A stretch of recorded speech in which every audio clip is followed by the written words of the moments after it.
Yes, ikaze dasanzwe tubaramutse tubaye ndamwiriwe bivanye na muherereye twizere ko meze neza tuzere ko muguwe neza mu byo murimwo ni ku munsi wa gatanu ginekezo ga 18 ukwezi no kwa 11 biba byumvikana amakuru y'inkino kuri plateau za Gitega Entertainment TV uko musanzwe mumenye mugiza kugishikizwa na Joe Elvis nkuko musanzwe mumenyereye ku minsi ya mbere ndetse no ku minsi ya gatanu muramaze kuba mubimenyera turaza guhera kuri derby yabaye ku munsi wa gatatu mu gisagara cya Gitega biba byumvikana ko ari urukino ruba ruhambaye cyane kabisa mu gisagara cya Gitega ndetse ni muri Primus League aho ubona ko ari urukino ruvugisha abatari bake nabyo turaza kuba tubigaruka ko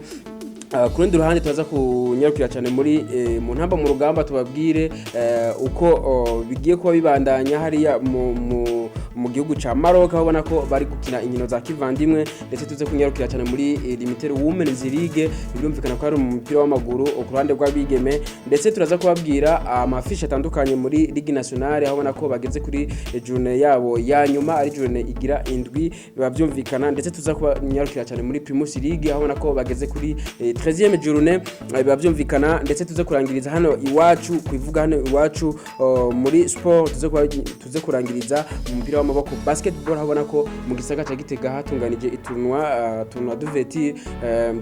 pour la Ligue B turaza kuba tubigaruka ko ndetse tuze kunyarukira muri mu mugwi w'urunani equipe championne muri VB habona ko kuri no wa gatanu aho hatekanije urugendo gwerekeza hariya muri mu gisagara hariya mu gihugu ca Afrika y'Epfo nuko turaza kurangiriza kuri match amico international ubona ko umuntu mbere yo kwitegurira igikombe cy'isi giye kuba gitangura kuri uyu w'Imana genekezo rya 20 ndetse niho tuza kuba turangiriza no kudukuru tugena tuvugwa hirya no hino ku bakinyi bagenda kuba batandukanye nuko tubaha ikaze kandi kuri Gitega Entertainment TV igigano n'ikinkino nko musanzwe mumenyere tubibuza gufina subscribe ku batarabikora nuko ku munsi wa gatatu mu gisagara cya Gitega derby idasanzwe kabisa ubona ko Musongati FC ndetse na Flambeau du Centre n'urukino ruba ruvugisha abatari bake muri lino higanwa rya Primus League inihiganwa ubona ko rikomeye cyane kabisa ku ruhande ndetse ubona ko ari migwi iba ikaniraniye kabisa ubona urukino ruba ruvugisha abatari bake Stade Ingoma yari yuzuye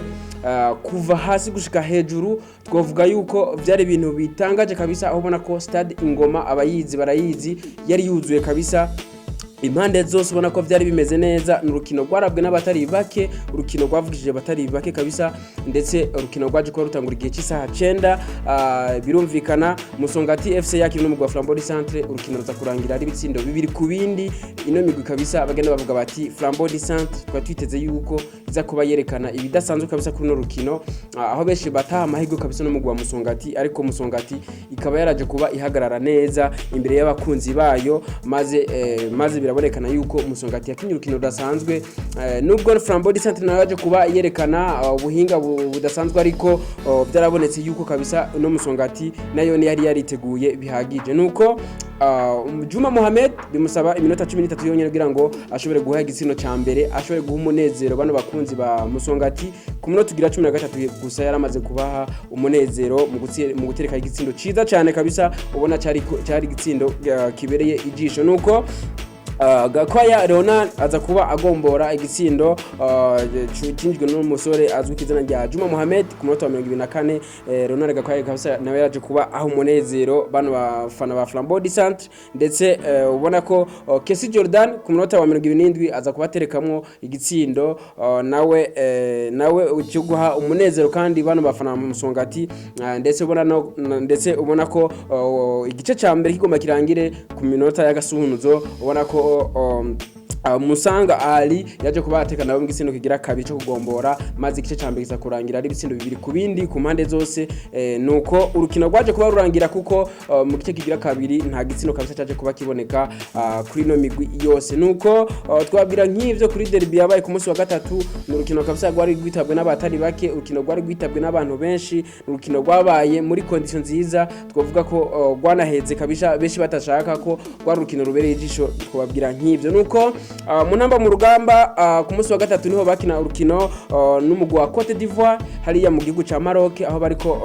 bariko barakina n'urukino rwa kivandimwe ariko bikaba bitaje kuba bigenda neza kuko intamba mu rugamba zaje kuba zitsindwa ibitsindo bine byose ku busa bw'uno mugwi intamba mu rugamba ariko ku munsi wejo haratekanije kandi urundi rukino rwa kivandimwe ruzobahuza n'umugwi wa Guinea y'abatarenze imyaka 23 reka turindire kubizova ku munsi wejo kubizova muri urwo rukino rwo ku munsi wejo ariko amahirwe masakuru no mugwi intamba mu rugamba twizere yuko baza kuba baduha insinzi canke umwimbu umeze neza nuko tungarukire cyane muri Limited Women's League mu kuruhande rw'abigeme birabonekana yuko ku munsi wejo Etoile du Matin izotana mutwe n'umugwi wa La Colombe ndetse Rainbow itana mutwe n'umugwi wa PVP Buyenzi aho ni kuri Centre Technique Nationale igihe cy'isaha zitanu ndetse ku munsi w'Imana birabonekana yuko kuri Stade Gatwaro Fofira PF izotana mutwe n'umugwi wa Intwari Kwazi Buja Queens kuri CTN cyane kuri Centre Technique Nationale izotana mutwe n'umugwi wa 11 Etoile ndetse Bonavenir yakire n'umugwi wa Lyon aho ni kuri Stade Umuco biba byumvikana ni ku munsi w'Imana nuko twababwira nk'ivyo ku mafisha ahari muri mu mupira w'amaguru ku ruhande rw'abigeme nayo muri Ligue Nationale B canke mu cyaro kigira kabiri aho bona ko bageze ku ndwi yabo ya nyuma ni ya phase are aho bona ko ari 7e journée bavyumvikana ku munsi kuri uyu wa gatanu birabonekana yuko kuri Centre Technique Nationale Relier iza kuba yakiri no mugwi wa Tel Aviv gihe cy'isaha 9 nayo ku munsi w'Imana ku munsi w'Imana kuri ni Flambeau de l'Est ubumwe iza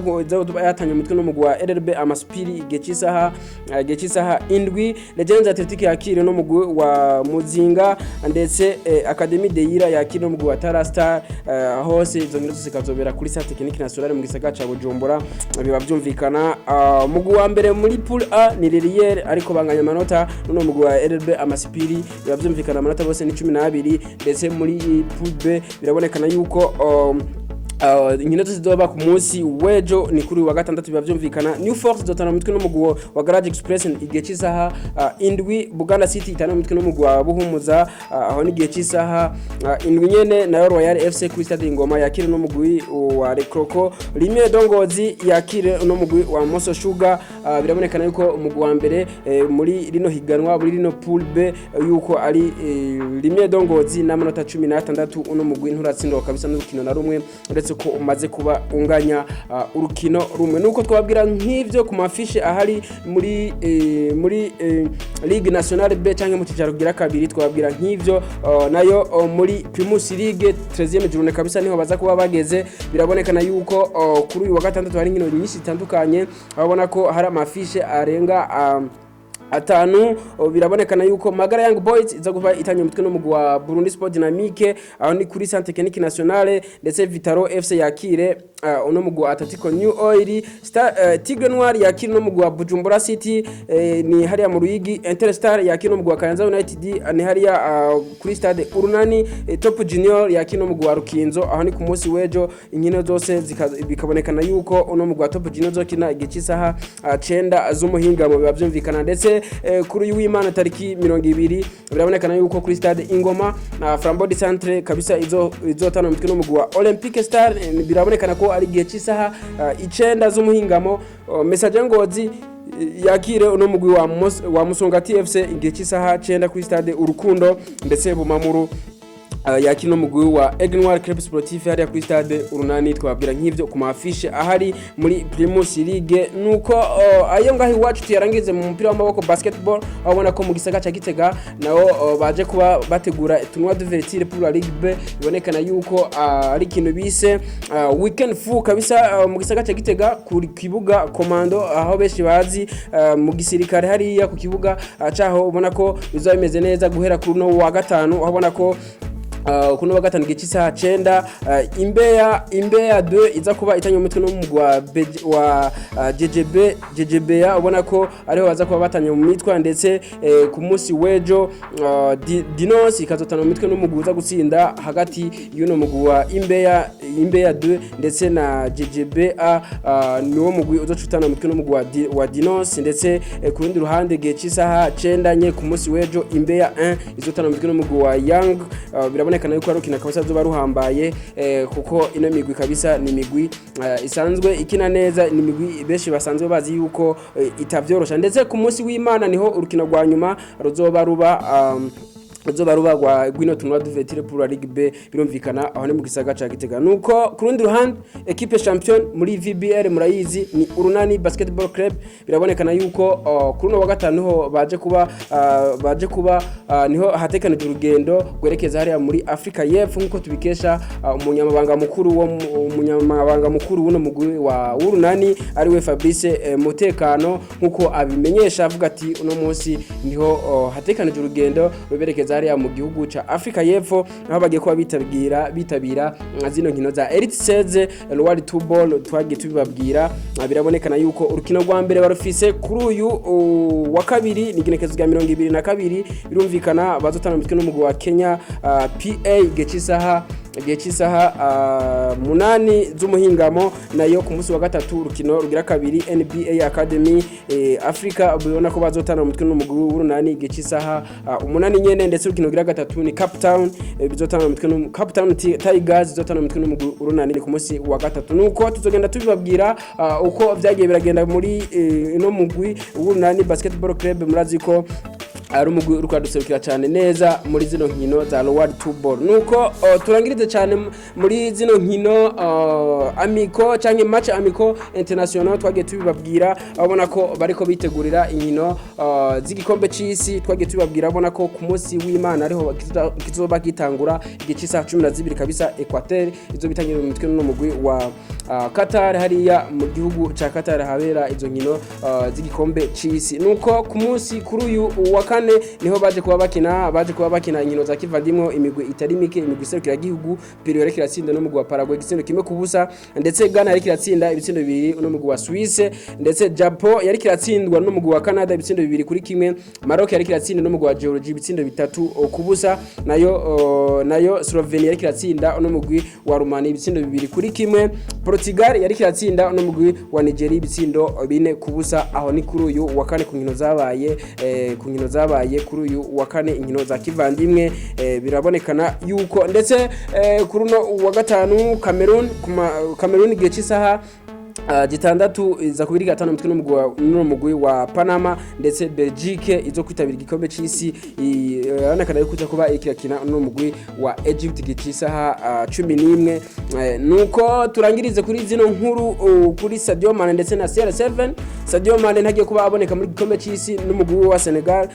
kumva z'imvune zagiye zimugaragara ko ariko birabonekana yuko atagiye kuba agaragara muri kino gikombe c'isi nkuko byamenyeshejwe n'ishirahamwe ry'umupira w'amaguru hariya mu gihugu ca Senegal nuko CR7 avuga ati kabisa abakinyi nemera ku isi ba mbere ni Lionel Messi ndetse na Zinedine Zidane babona ko ari bo bakinyi twabanye neza ndetse muri runo rugendo rw'umupira w'amaguru ndetse akongera ko avuga ati ndabamenyesha yuko Portugal yanje igatwara igikombe c'isi nzocashira kaburungu mu byo gukina umupira w'amaguru jewe kabisa nzobandangirije ngaho mu gihe Portugal yanje yotwara igikombe c'isi nuko tubashimira cyane mwebwe mwese mwabanye natwe muri kino kiganiro tubashimira cyane mwebwe mwese mudasiba kutwereka urukundo rwanyu mu kutwereka ko mudukurikirana ku munsi ndetse na cyane mwebwe mwazi gufuna subscribe mukatwereka ko muri kumwe natwe durire cyane mu biganiro byacu byo hanyuma ciao